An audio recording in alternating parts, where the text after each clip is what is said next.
The Turret Room by August W. Derleth.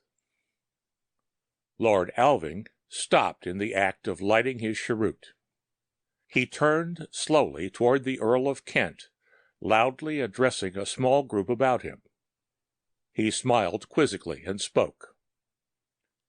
"I say, old fellow," said Lord Alving, "are you quite certain of the element of truth in everything you say?" The conversation stopped, automatically it seemed. The Earl of Kent raised his eyebrows in a mocking, serious gesture. Lord Alving remained silent, the unlighted cheroot in his hand. "For instance, what, Alving?" "The exact words were these, I believe.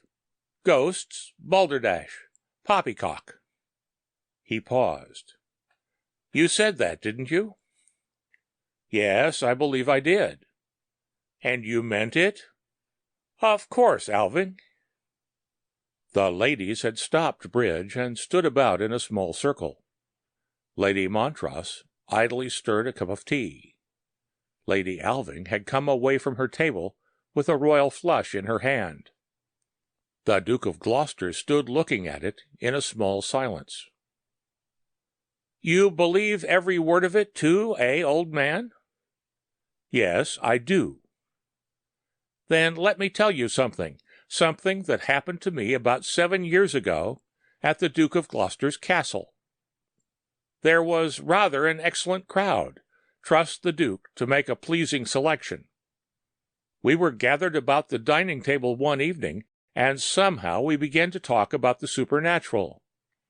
We were rather amused at some of the theories of our lodge, of Lambrosco, and of Flammarion.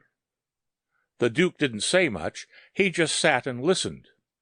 Nor did he say anything until the conversation began to lag.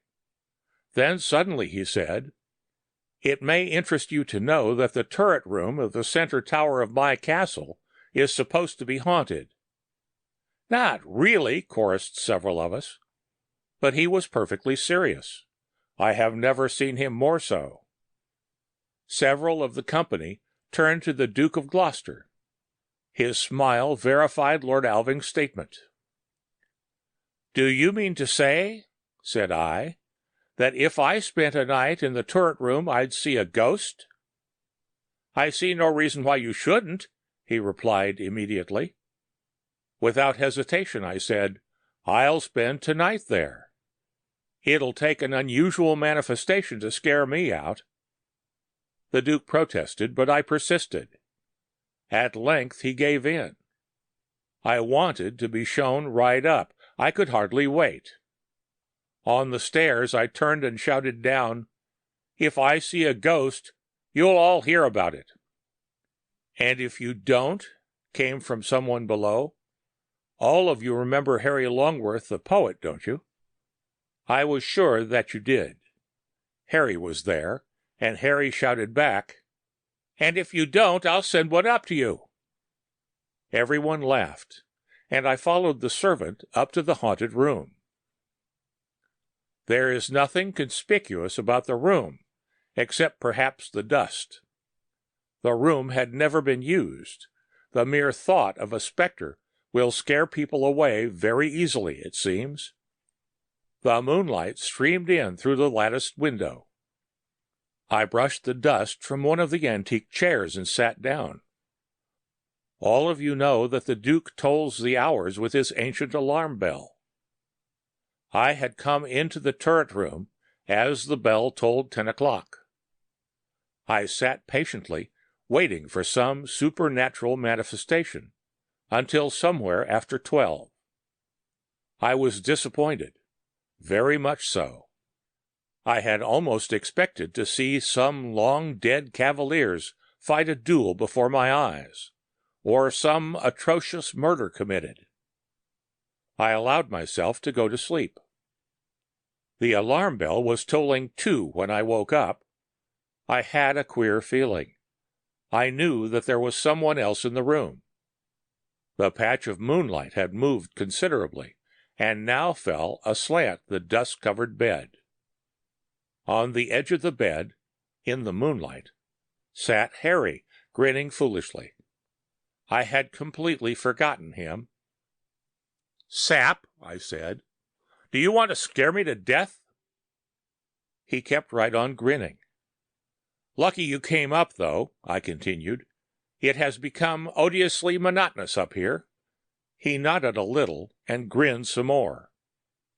"Haven't got a deck of cards with you, have you?" I asked.